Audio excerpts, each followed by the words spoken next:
주님의 평화가 여러분 심령에 함께하기를 축복합니다.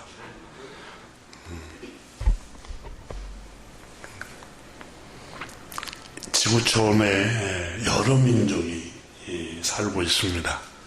그런데 행복지수가 가장 높은 나라로 조사가 된 저 북유럽 가운데 덴마크라는 나라가 있습니다. 이 덴마크인들이 가장 존경하고 자랑스러워하는 인물이 이 덴마크인 가운데 한 사람이 있습니다. 이 사람이 바로 동화 작가였던 한스 크리스티안 안데르센이라는 사람입니다. 이 사람이 이 덴마크인들이 너무 흠모하고 또 존경심이 그들의 마음속에 저절로 우러나서 그의 얼굴이 초상화가 들어있는 우표를 전국에 발행을 했을 만큼 또 이분이 세상을 떠나갈 때 덴마크 국왕과 여왕 그 왕비가 그 작별하는 장례식에 참석해서 이 사람을 추앙했습니다. 이분이 평생 독신으로 살았습니다. 1160편의 이상 작품을 남겼습니다. 그가 떠나갔지만 그의 작품은 오늘날에까지 또 앞으로 오고 오는 후세들에게 수많은 어린이들, 어른들에게까지 아름다운 꿈을 심어주고 희망을 얘기하고 또 용기를 심어주는 감동을 주는 작품들입니다. 안데르센은 아무런 지위도 권력도 없는 평범한 시민이었습니다. 그럼에도 불구하고 수많은 사람들이 안데르센을 잊지 못하고 추앙을 하고 있습니다. 그 이유는 그의 자서전에 보면은 알 수가 있는데 그의 작품이 많은 사람에게 감동을 주고 울림을 주는 것 가운데 하나가 진실한 글이 마음의 글을 작품으로 남겼습니다. 수많은 그의 역경과 또 고난을 통해서 그의 작품이 거기 안에 내재되어 있습니다. 안데르센은 인생의 절반이 고난의 연속이었습니다. 그의 자서전을 이렇게 탐독해 보면은 금수저로 태어난 게 아니라 흙수저였습니다. 자서전을 읽어보면은 정말 찢어지게 가난한 생활이었습니다. 아버지는 다른 사람들이 땀을 흘려서 흠뻑 적신 아주 냄새나는 구두를 떨어진 구두를 가지고 오면 그걸 꿰매고 이렇게 수선해주는 수선공이었고 그리고 돈도 별로 벌지를 못하고 아버지는 그렇게 공부하기를 원했지만 할아버지가 사업이 망해서 가난 때문에 공부를 못하고 남의 신발을 꿰매주는 일을 하게 됩니다. 그의 한번 제가 소개했습니다만은 그의 유년 시절의 침대는 당시에 트람펙 백작이라는 사람이 죽어서 백향목으로 짠 관, 그걸 버렸는데 그 관을 주워다가 너무 가난해서 그걸 침대를 만들어서 어린 시절에 다른 사람이 죽은 그 관을 내다가 어린 침대를 만들어서 자기가 거기서 자고 일어났다고 자서전에 적었습니다. 얼마나 가난했는지 자서전에 다음과 같은 글을 적었습니다. 어머니는 어렸을 때 아버지의 등에 떠밀려 거지처럼 동량을 하러 이 집 저 집 다녔다. 동량을 하러 이 집 저 집 다녔을 정도니까 얼마나 처참했는가 모릅니다. 한 번은 동량질을 너무 하기 싫어서 어머니가 수치심과 부끄러움 또 수많은 사람들이 냉대 멸시를 하는 것 때문에 동량질이 너무 하기 싫어서 다리 밑에서 하루 종일 울었다고 한다 이렇게 적었습니다. 그 가정의 경제적인 핍절함이 얼마나 고통스러웠을까. 안데르센은 가난했지만 하지만 그는 그 자서전에 고백했습니다. 나는 가난했지만 사랑을 많이 받고 자랐다라고 고백합니다. 비록 아버지는 냄새나는 다른 사람의 구두를 수선하는 수선공의 일을 했고 어머니는 남의 집에 빨래를 해주는 일을 했지만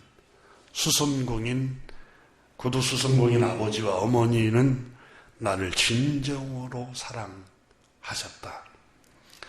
아버지는 인형을 만들어 손수 일이 없는 날은 인형극을 펼쳐서 나에게 꿈을 심어주었다. 아버지는 홀베르크 희곡 작품과 아라비안 나이트를 읽어 꿈을 심어주었다. 그 자서전에 보면 어렸을 적부터 아버지가 끊임없이 희곡을 읽어주고 또 그도 점점 자라서 영국의 셰익스피어 작품을 읽고 계속해서 글을 읽어갑니다. 아버지가 어린 시절에 갑자기 세상을 주님의 부르심을 받아 떠나자 자신은 갑작스러운 아버지의 별세로 가장의 자리가 비게 되자 어린 나이에 나는 공장으로 일터로 향해야만 했다. 이렇게 적었습니다. 그러나 어린 시절에 노래 부르는 재능이 있어서 공장에 다닐 때에도 노래를 부르며 다녔고 내 노래소리에 길 가던 사람들이 발길을 멈추고 귀를 기울이고 공장에서 노래를 부르면서 일할 때 직공들의 상사가 기계의 가동을 모두 멈추고 내 노래에 귀를 기울였다라고 자서전에 적었습니다. 그래서 그는 자신이 오페라 가수가 되려고 하는 꿈을 꿉니다. 노래를 잘하고 그러니까 오페라 가수가 되려고 그렇게 열망을 합니다. 그렇지만 사춘기에 음성이 변화가 오기 시작해서 결국은 오페라 가수가 되는 꿈이 좌절이 됩니다. 그러나 안데르센은 그의 자서전에 보면은 오페라 가수가 될 수 있도록 하나님께서 꿈을 이루어달라고 얼마나 기도했는고 그가 이렇게 적었습니다. 눈물로 하염없이 날이면 날마다 기도를 드리곤 했다. 이렇게 적었습니다. 그 꿈을 이루고 싶어서. 그는 코펜하겐에 있는 커다란 극장에서 당시에 샬 부인이라는 분이 그 오페라 극장에 아주 힘있는 분이었던 것 같습니다. 이분에게 찾아가서 자신이 오페라 가수가 될 수 있도록 좀 도와달라고 했다고 합니다. 하지만 단번에 거절을 당하고 모멸감과 멸시를 하면서 모멸감을 느끼고 조롱을 당했다고 기록을 하고 있습니다. 아무도 도움의 손길을 주지 않고 자신을 거지 취급을 하고 거짓과 냉대 속에서 이런 시간을 보내면서 자신은 자살을 시도를 했다고 고백합니다. 자서전에. 얼마나 고통스러우면 자살을 시도했을까요? 그 책을 읽으면서 정말 사람이 이런 궁핍과 또 멸시와 천대와 자기 힘으로는 도저히 꿈을 이룰 수 있는 환경이 안 되니까 흙수저로 태어났기 때문에 앞길이 안 보이는 거예요. 그렇지만 하나님께서 그를 또 자살을 못하도록 마음의 변화를 주셨습니다. 근데 이 안델센이 그 자서전에 보면은 하염없이 눈물을 흘리면서 자기 꿈을 이루어달라고 간절히 하나님께 기도를 하고 소원을 품습니다. 그래서 데살로니가 전서 2장에 보면은 하나님은 마음의 소원을 두고 행하신다. 그 말씀을 바울 선생님이 그랬잖아요. 마음의 소원이 이 안델센을 인도해 간 거예요. 간절한 소원이 있고 소망이 있고 꿈이 있으면 그 소망과 꿈 때문에 인도해 가는 거예요. 저희 아버님이 살아계실 때 우리 아버님 장수하셨는데 저한테 나는 일찍 죽지 않을 것이다 그러시더라고요. 왜 그러시냐면 너가 어리니까 너가 잘 설 수 있도록 내가 그때까지는 기필코 나는 살아있어야 할 것이다. 그 꿈이 그분을 건강하게 한 것 같아요. 계속해서 저희 집에 모시고 있는데도 끊임없이 운동을 하시더라고요. 그 90이 넘은 양반이.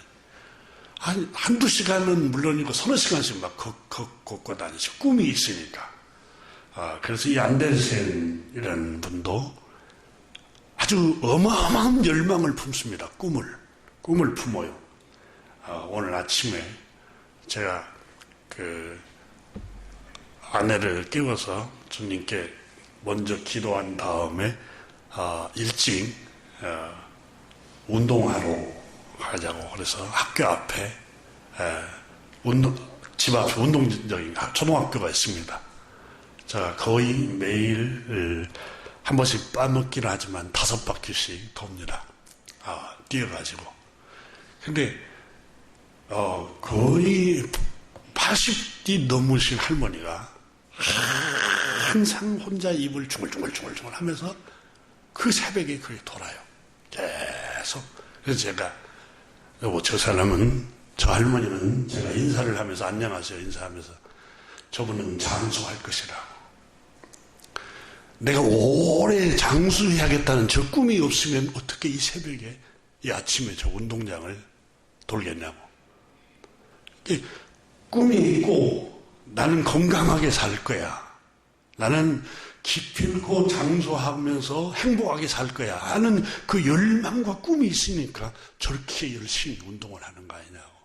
근데 이 안델센 자서전을 읽어보니까 정말 간절한 꿈을 꿔요. 간절한 꿈을. 꿈이 그를 인도해 갑니다. 꿈이. 공장에서 학교를 가지 못하고 죽으라고 일만 하다가 근데 일을 하면서도 꿈을 꿔요. 그 마음의 소원을 품어요. 나는 오페라 가수가 될 거야. 코펜하겐의 가장 유명한 그 무대에 내가 설 거야. 근데 학교도 가지 못하고 배우지도 못하고 또 아무도 누구 하나 끌어주는 사람이 없는데 불가능해요. 환경이 불가능해요. 좌절할 수밖에 없고 낙담할 수밖에 없는데 꿈을 꾸는 거예요. 그 안에서. 제가 그 자서전을 읽으면서 성경에 나오는 요셉이 생각이 나더라고요. 어린 시절에 아버지 양을 치면서 꿈을 꾸잖아요. 마음에 간절한 소원을 품잖아요. 그 구덩이에 던져져도 소원을 품고 애굽의 노예로 팔려가도 계속해서 나는 지도자가 될 거야. 꿈을 꿉니다. 꿈을 꾸고 소원을 품고. 그래서 이분은 이제 오페라 가수의 꿈이 다 물거품처럼 좌절이 되자 어느 날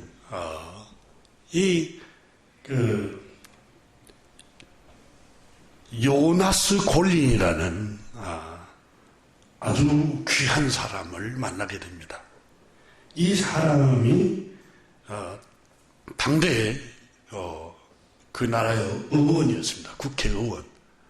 근데 안데르센의 눈빛을 보고 그가 간절히 열망하는 모습을 보고 이 아이를 내가 장학금을 줘서 공부를 좀 시켜야 되겠다 하는 마음을 주는 거예요. 근데 안데르센은 전혀 생상도 못한 일이 일어난 거예요. 그래서 이분의 후원으로 이제 가장 기초인 문법을 배울 수 있는 라틴어 학교에 입학하기에 공부를 시작하고 마침내 1828년에 코펜하겐 대학교에 입학을 해서 공부를 합니다. 이 공부를 하면서 그때 당시에 희곡을 특히 소설을 그때 당시에 쓰는데 당대에 그때에 전 국민에게 이렇게 어마어마한 선풍적인 인기를 끈 작품을 하나 발표합니다. 즉흥 시인이라는 작품이었습니다. 그 자기 어머니의 그 가난한 모습을 투영한 작품이었다고 합니다. 그리고 이제 그가 미운 오리새끼, 벌거숭이 임금님, 여러분 잘 알잖아요. 벌거숭이 임금님이라는 동화. 주옥 같은 작품들을 남겼습니다. 그래서 안데르센이 마지막 그 자서전의 제일 앞부분에 나오는 얘기입니다. 다음과 같이 그 자서전에 고백했습니다. 자신의 인생이 거의 절반 동안 여러분 고난의 나날을 보냈는데 그가 이렇게 고백했습니다. 내 인생은 멋진 이야기다. 행복하고 온갖 신나는 일로 가득하다. 만일 내가 어릴 적에 가난하고 우정 없는 세상에 처음 발을 내디뎠을 때 착한 요정이 나타나 내게 이런 말을 했다면 어땠을까?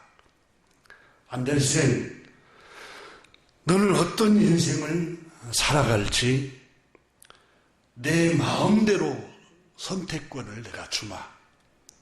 살면서 내가 이루고 싶은 게 있으면 그것도 얘기해 보렴.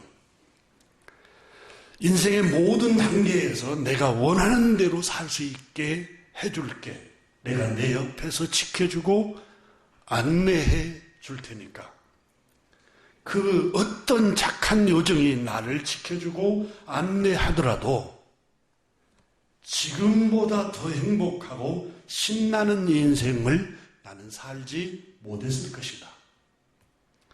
내 인생이 내게 들려준 이야기를 세상 사람들에게 그대로 들려주고 싶다.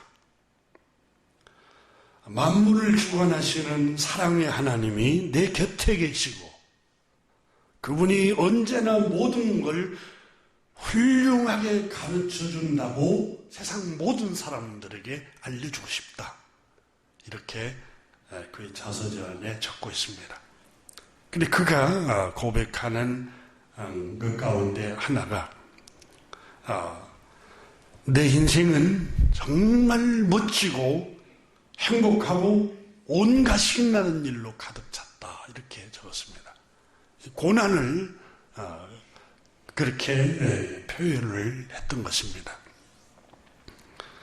수많은 고난과 역경 속에서도 하나님께서 안데르센에게 마음에 품은 소망, 꿈을 통해서 다시 일어나게 했고 마침내 선한 길로 인도하시는 하나님의 선하심을 안데르센이 전해주고 있습니다.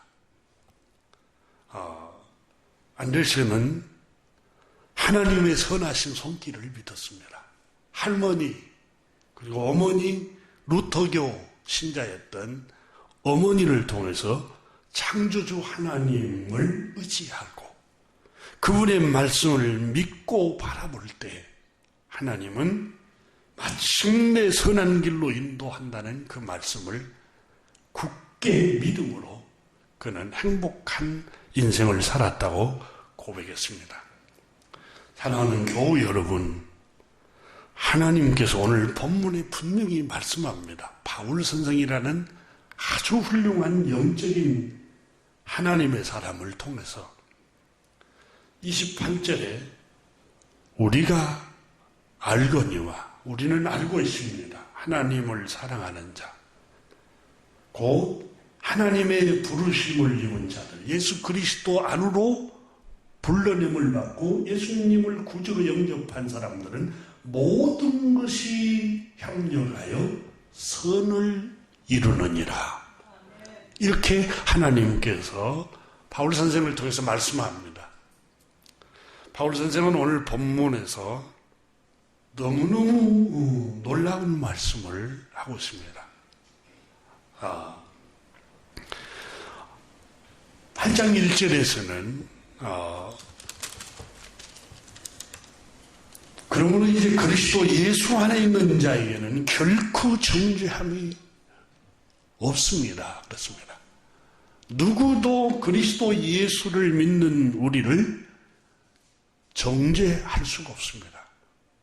또 낙담시킬 수가 없습니다. 좌절시킬 수가 없습니다.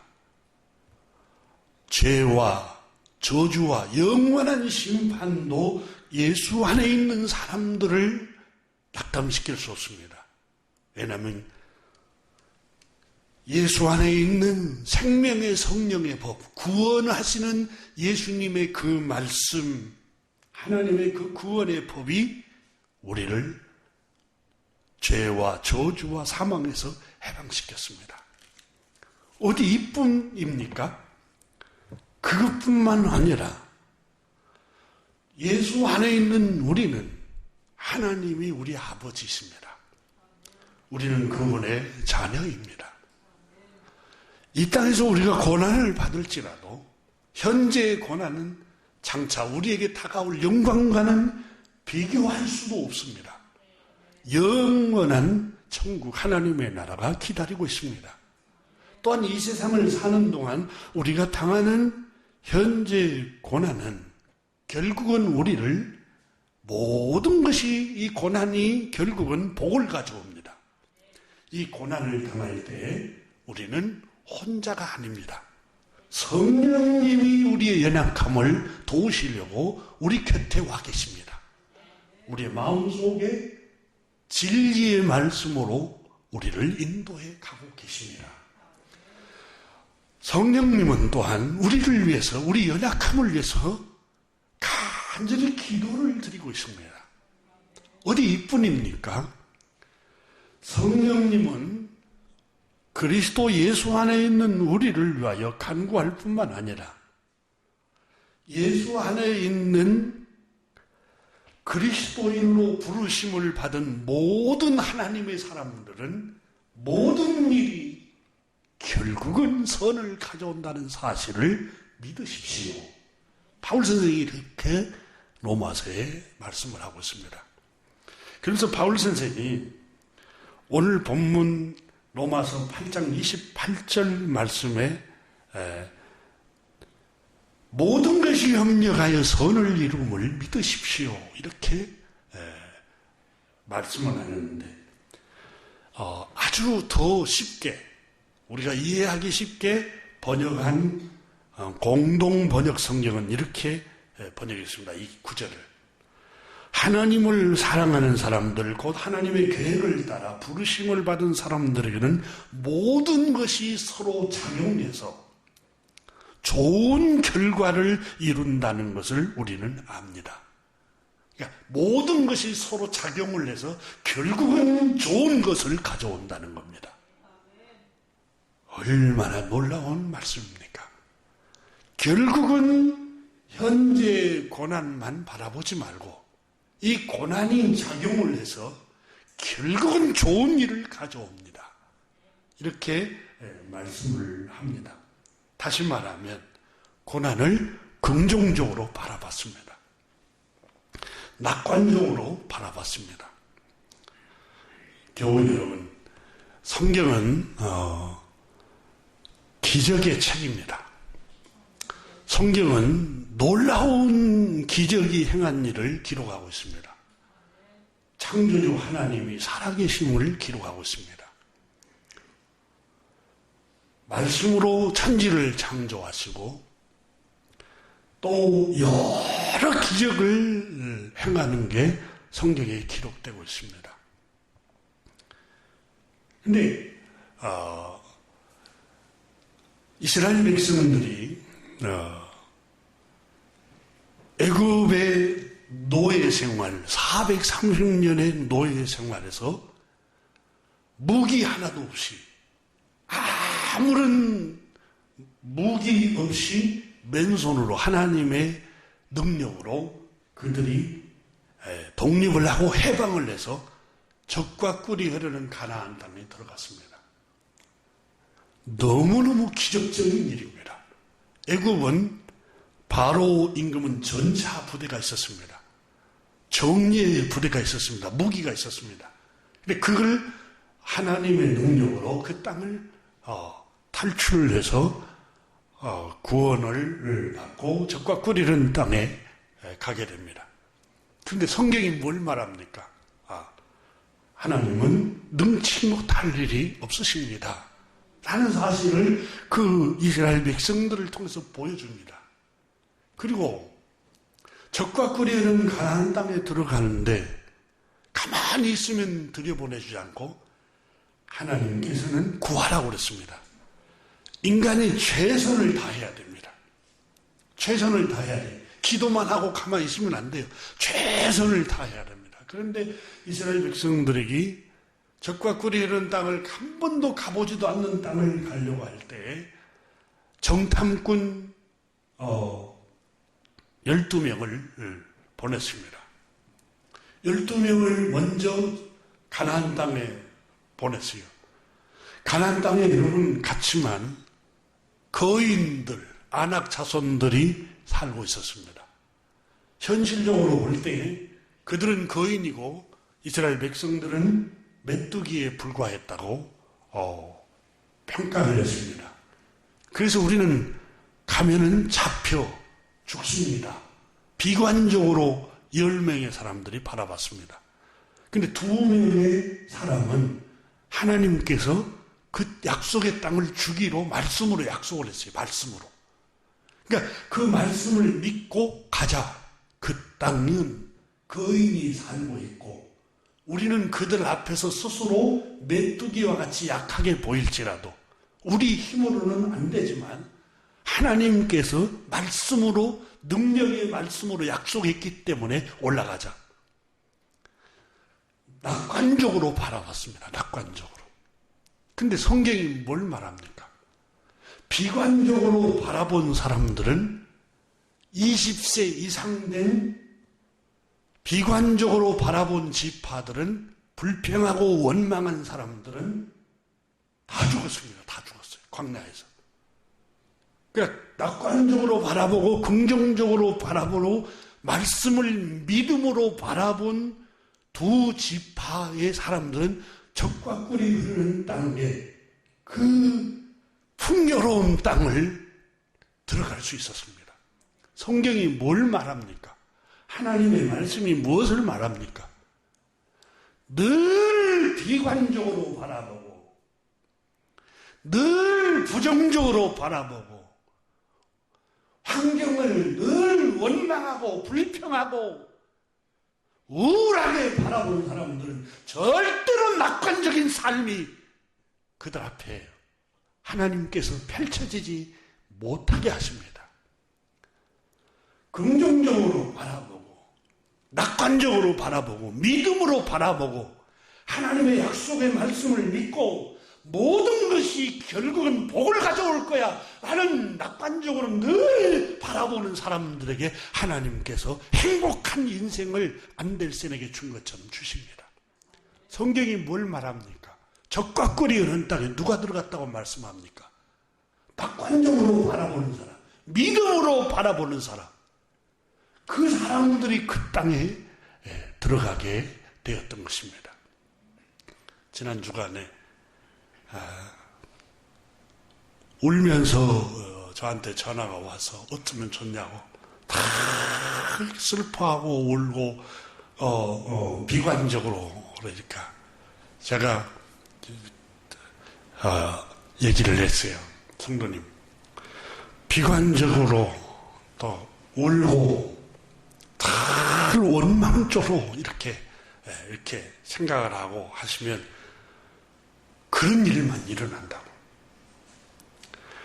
하나님은 하나님을 믿으시잖아요. 기도도 하시잖아요. 약속의 말씀을 믿잖아요. 모든 것이 협력하여 선을 이룬다는 걸 믿으십시오.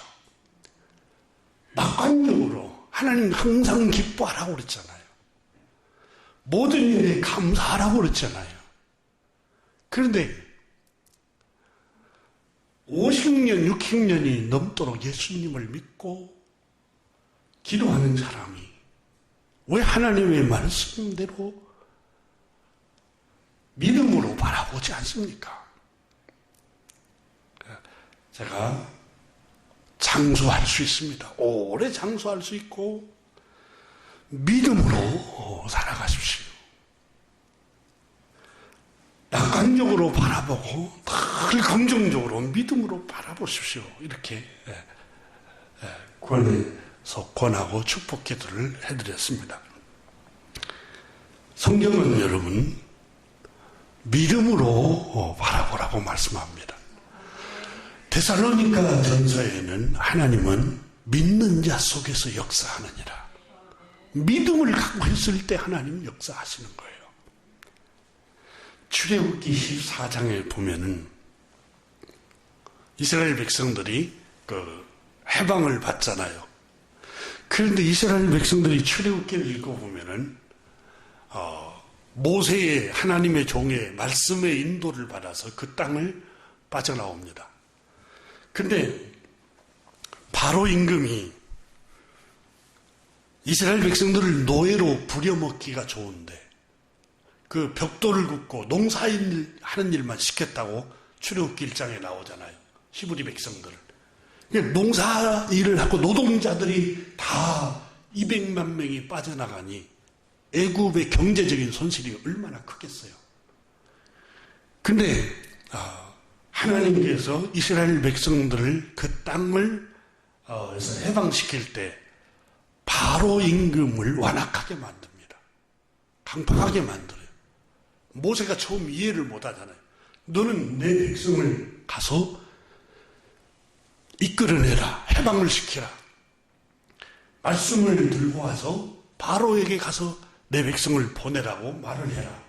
가서 목숨을 걸고 가서 바로 임금에게 가서 히브리 백성을 하나님께서 노예에서 해방시키고 자유를 주라고 말씀하십니다. 근데 바로 왕의 마음이 하나님께서 더 완악하게 합니다. 강팍하게 하고. 그러니까 해방을 시키려고 하는데 환경이 점점 더 어려워져요. 완악하게 하고 강팍하게 하니까 출애굽기를 읽어보면 이스라엘 백성들이 편하니까 삶이 편하고 시간이 남아도니까 헛된 생각을 한다. 그러므로 더 중노동을 시켜라. 이렇게 명령을 합니다. 여러분 군대 가면은 이등병들이 집 생각나고 또 여기 군대에 들어갔기 전에 즐거운 일이 생각나서 헛생각나서 군생활에 적응 못한다고 어마어마하게 굴려버립니다. 정신이 없을 정도로 힘들게 만들어버려요. 이와 같이 여러분 애굽의 이스라엘 백성들을 그렇게 했어요. 근데 하나님께서 분명히 모세를 통해서 그 땅을 해방을 시키라고 모세가 갔는데 말씀을 전하니까 흔쾌히 데리고 나가라고 하는커녕 더 완악하게 못 나가도록 더 노름을 더 심하게 시킵니다. 심지어는 이스라엘 여자들이 남자아이를 낳으면 애굽 나일강에 던져 죽이라고 그랬습니다. 점점 더 고통스럽게 하니까 이스라엘 백성들은 원망합니다. 모세도 잘 이해를 못합니다. 그때 하나님께서 바로 왕의 마음을 완악하게 하고 이스라엘 백성들을 더 고통스럽게 한 것은 여호와 하나님, 창조주 하나님의 영광을 드러내게 합니다. 그것 때문에 두 가지 효과가 있었습니다. 애굽은 못 살 곳이구나. 여기 있으면 우리 자식들이 나일강에 던져서 죽임당한다. 그러므로 이 땅을 우리가 빠져나가야 된다라는 이스라엘 백성들에게 그 고통이 이스라엘 백성들의 마음을 몰아갔어요. 또 하나는 하나님의 기적을 나타내시는 10가지의 어마어마한 기적을 보았어요. 이스라엘 백성들이. 그 완악함 때문에 하나님의 놀라운 기적을 봤습니다. 이스라엘 머무는 고센 땅에는 재앙이 내리지 않는데 애굽 백성들만 사는 곳에만 재앙이 내렸습니다.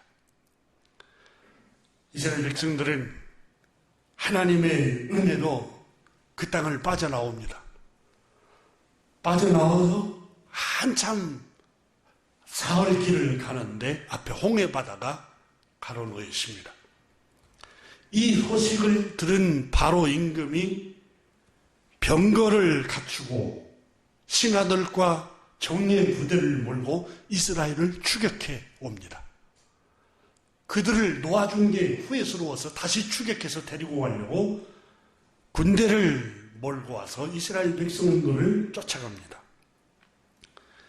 이스라엘 자손들이 눈을 들어서 애굽 사람들이 자기들 뒤에 바짝 추격해옴을 보고 심히 두려워하여 하나님께 울부짖으며 모세를 원망합니다. 모세, 애굽에 매장지가 없어서 당신이 우리를 여기에 이끌어내서 죽게 하느냐? 어찌하여 우리에게 이렇게 위험한 곳으로 인도했느냐? 애굽 사람을 섬기는 것이 이 광야에서 죽는 것보다 낫겠다 하고 하나님을 원망하고 모세를 원망했습니다. 그때 하나님께서 모세에게 말씀을 주셨습니다. 하나님의 영광을 나타낼 것이다.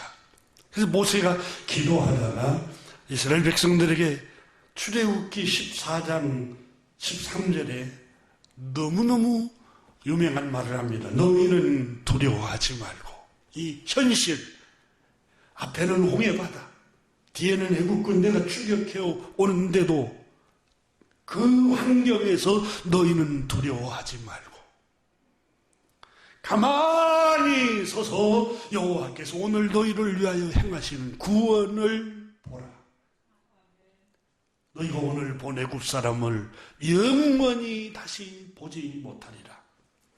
주님께서 너희를 위하여 싸우시리니 너희는 가만히 있을지니라.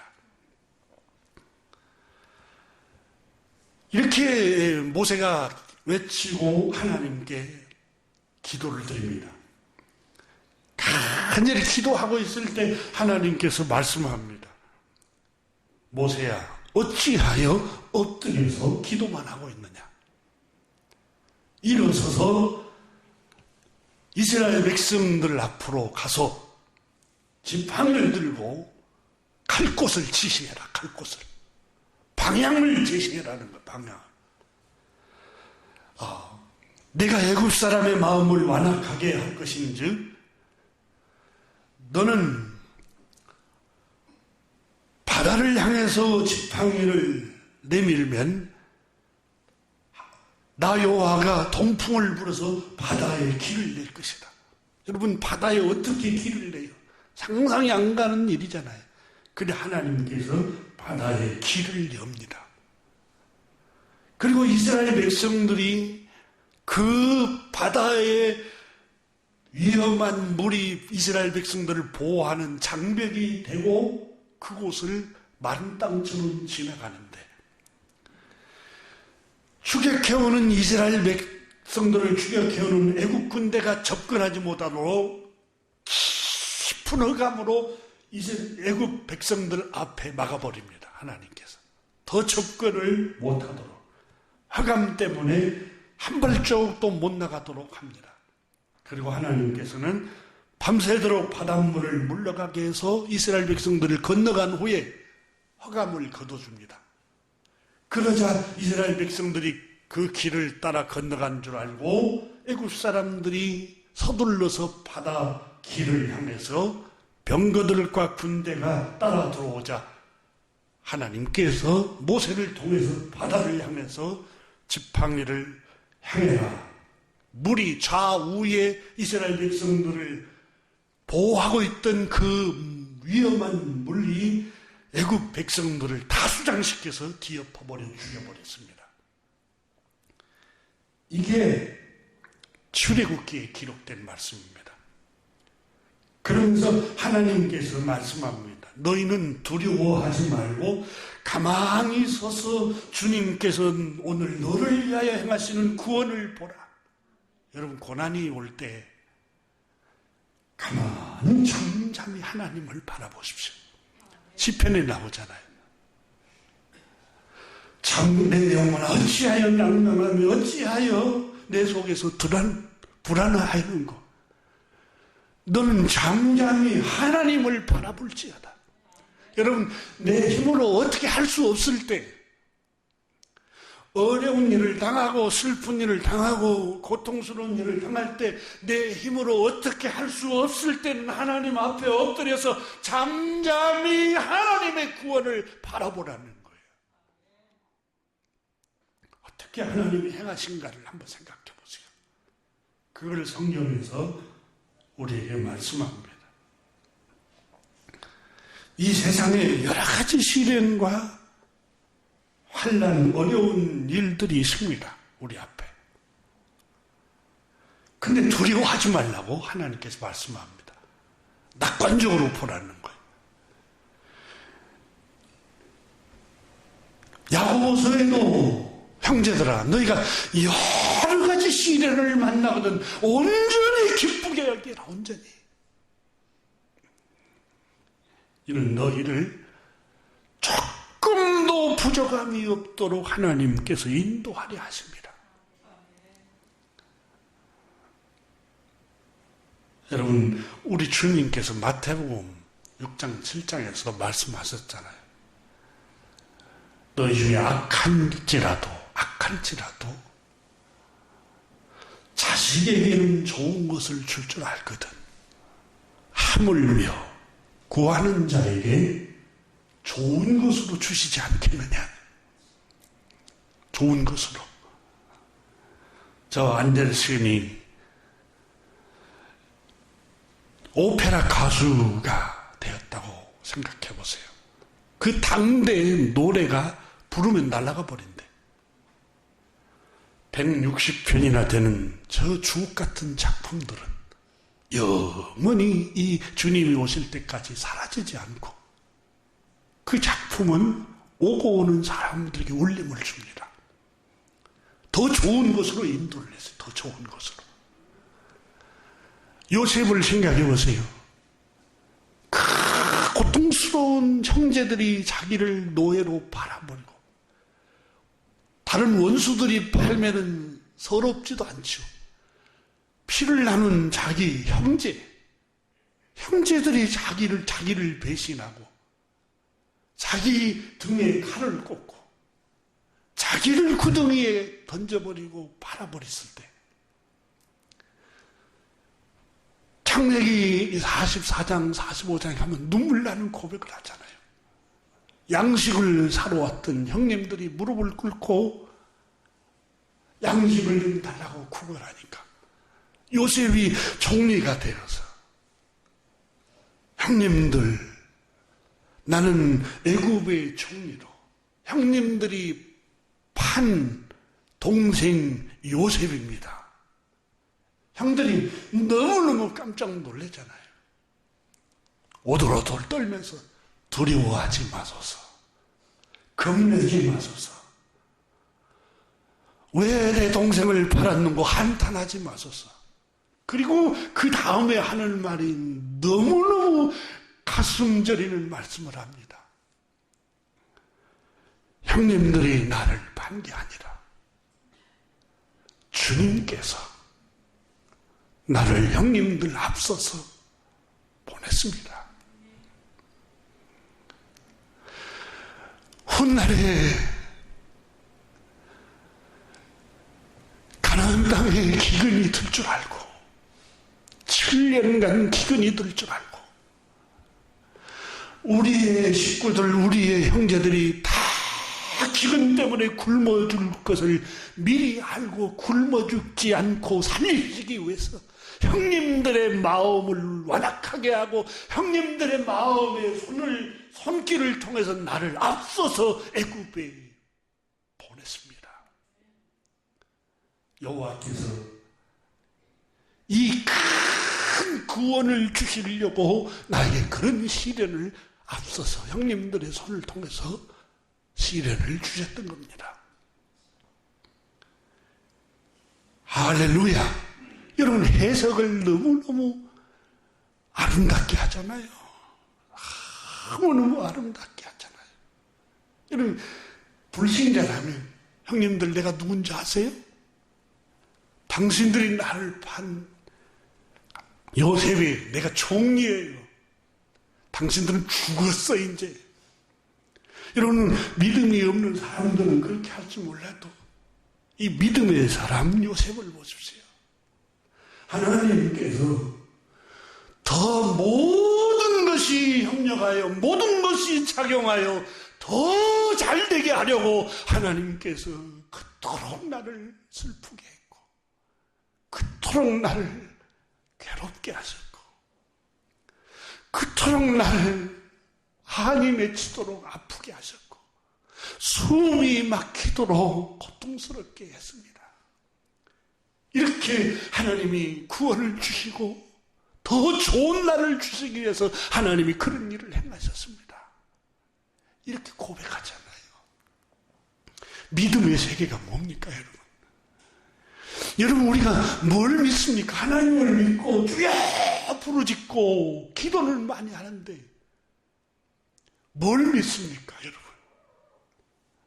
하나님의 선하심을 믿는 겁니다. 모든 것이 협력하여 모든 것이 작용하여서 마침내는 복을 가져온다는 것을 믿는 믿음의 세계가 이 믿음의 세계입니다. 긍정적인 믿음, 낙관적으로 생각하는 믿음, 비관적으로 인생을 생각하지 않습니다. 환경을 바라보고 낙담할 수는 있습니다. 좌절할 수는 있습니다. 우울할 수는 있습니다. 그러나 말씀을 믿으십시오. 여러분, 신명기 8장에 하나님께서 말씀하고 있지 않습니까? 신명기 8장에서 하나님이 놀라운 말씀을 우리에게 주셨습니다. 8장 2절에 보면은 한번 성경을 같이 한번 열어보십시오.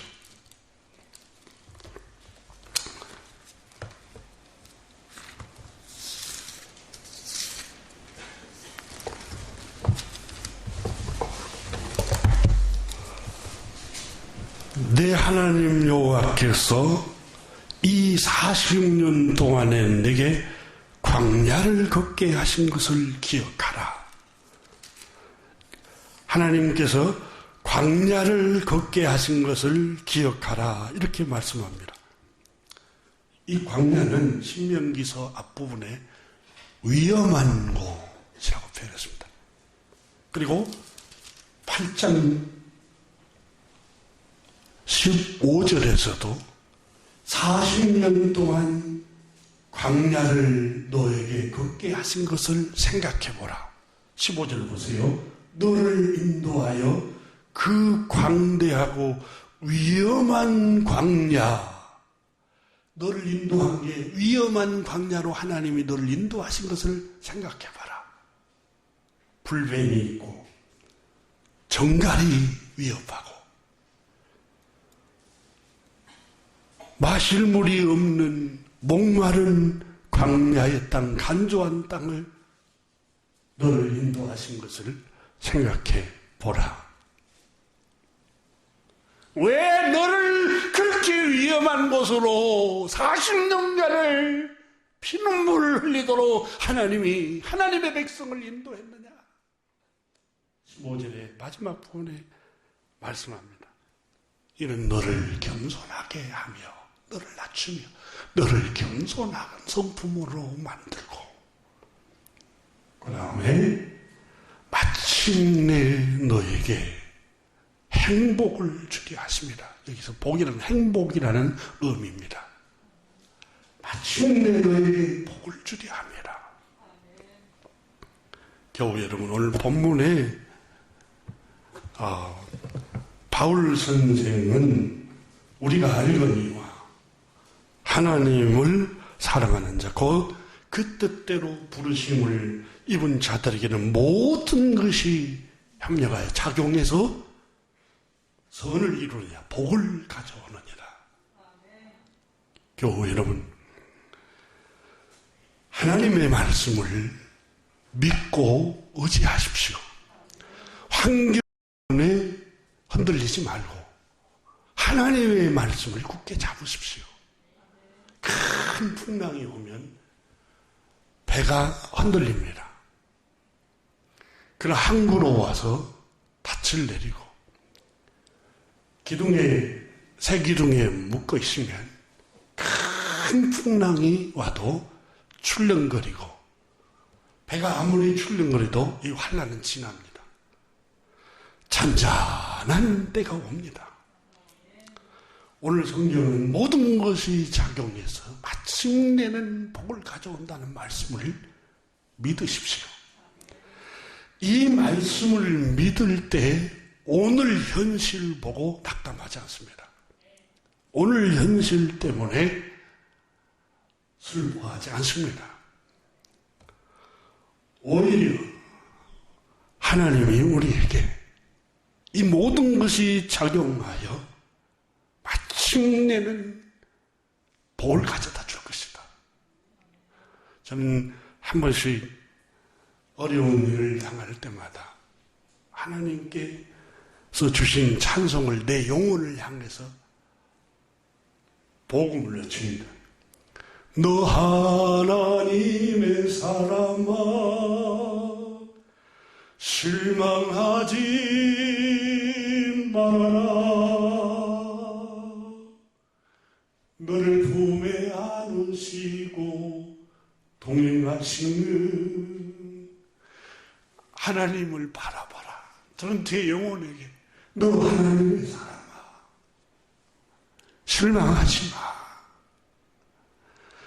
너를 품에 안으시고 동행하시는 하나님께서 너와 함께 계셔. 여러분, 시편 기자들도 시편에 내 영혼아 어찌하여 내 속에서 낭망하는고 너의 도움이 어디서 올까? 천지를 지으신 여호와께서로다. 시편 43편에도 42편에도 내 영혼아 어찌하여 내 속에서 낭망하느냐. 자기가 자기 영혼을 향해서 말씀을 전해주는 거예요. 교우 여러분, 사단은 악령입니다. 성경에 악신이라고 말하고 있습니다. 마귀라고도 하고 사탄이라고도 하고 악한 영이라도 하고 어두움의 영이라고 합니다. 영은 눈에 안 보입니다. 어두움의 영이라는 말이 여러분 밝은 영이 아니라는 거예요. 늘 침울하게 하고 늘 우울하게 하고 늘 비관적으로 생각하게 하고 늘 원망하게 하고 부정 우리를 침몰시키는 무기입니다. 그래서 에베소서 6장에 바울 선생은 우리에게 말씀하였습니다. 우리의 싸움은 혈과 육에 관한 싸움이 아닙니다. 혈과 육신을 갖고 있는 사람과의 싸움이 아닙니다. 우리의 싸움은, 우리의 영적인 전쟁은 세상 권세 잡은 자, 하늘의 영, 악한 영, 어두움의 영과의 싸움입니다. 그래서 어두움의 영은 어떻게 나타납니까? 요한복음 13장에 보면은 마귀가, 어두움의 영, 사탄, 악한 영이, 마귀가 가룟 유다에게 예수를 팔아버리려고 하는 생각을 집어넣더라 그랬어요. 생각해 보세요. 천하보다 귀한 사람의 생명을 팔아서 돈을 취하려고 하는 악한 마음을 준 거예요. 마태복음 4장에 예수님께서 사탄에게 시험을 받습니다. 유혹을 받습니다. 마귀에게 유혹을 받습니다. 그럼 마귀가 여러분 우리의 전설의 고향에 나온 것처럼 머리 풀고 구미호처럼 나타납니까? 안 그렇습니다. 악한 영은 눈에 안 보여요. 근데 그 악한 영이 악한 생각을 갖고 우리 마음과 생각을 자꾸 유혹한다는 거예요. 그래서 에베소서 6장에 정말로 형제들아, 너희가 주 안에서 강하여지고 악한 영이 쏘는 불화살을 막을 수 있는 방패를 가져라. 하나님의 무기를 들라. 하나님의 전신갑주를 입고 하나님의 무기를 들라. 악한 영이 불화살로 쏘는 거예요. 여러분, 명랑해전이라는 유명한 영화가 나왔을 때 여러분 이순신 장군 일본은 왜군들하고 싸울 때 여러분 불화살 끝에 기름을 묻혀서 불을 붙여서 적군을 향해서 화살을 쏘잖아요. 그걸 성경의 에베소 6장에 원수 악한 영이 불화살을 우리에게 쏠 때 같이 마음을 열고 그 불화살에 맞고 있지 말고 하나님의 무기인 방패를 들고 그 불화살을 막으라 그랬어요. 그 방패가 뭐냐? 믿음의 방패. 믿음의 방패. 여러분, 불화살을 쏘면은 믿음의 방패를 이렇게 대면은 사람이 상하지 않잖아요. 믿음의 방패. 불화살, 악한 영이 온갖 악한 생각, 어두움의 생각, 부정적인 생각을 가지고 유혹하는 생각을 끊임없이 우리 마음과 생각에 늘 요동하게 하고 그런 생각을 집어넣을 때 하나님의 말씀을 믿는 믿음으로 그 방패를 대라는 거예요. 그래서 성령의 검, 곧 하나님의 말씀을 가지라 그랬어요. 하나님의 말씀으로 내리쳐야 돼요. 마귀가 예수님 마음에 유혹을 할 때 예수님이 어떻게 물리쳤어요? 사탄아 물러가라. 악한 영아 물러가라. 이렇게만 했습니까? 아닙니다. 기록되었으되 하나님의 말씀을 자기 마음과 생각에 집어넣어서 기록되었으되 사람이 떡으로만 살 것이 아니요 오직 하나님의 입에서 나오는 말씀으로 살 것입니다. 자기 영혼의 어두움의 영이 부정적인 생각이 들어왔을 때 하나님의 말씀으로 방패로 막고 하나님의 말씀으로 막 내리쳤어요. 내 영혼아 어찌하여 낭망하며 어찌하여 그렇게 악한 생각, 우울한 생각을 하느냐. 너는 너의 도우심을 주시는 하나님을 바라봐라. 계속해서 자기 영혼을 향해서 말씀을 외치십시오. 무엇보다도 오늘 본문에 나온 말씀처럼 하나님의 뜻대로 부르심을 입은 모든 사람들은 모든 것이 작용해서 마침내 복을 가져오느니라. 좋은 일을 하나님이 가져다 주실 것이기에 이 고난을 여러분 낙관적으로 바라보시기를 주님의 이름으로 축원합니다. 어려운 일이 생길 때 좋은 복을 가져오는 통로야. 이 믿음을 가지면 하나님이 그 믿음대로 되게 할 겁니다. 기도하겠습니다.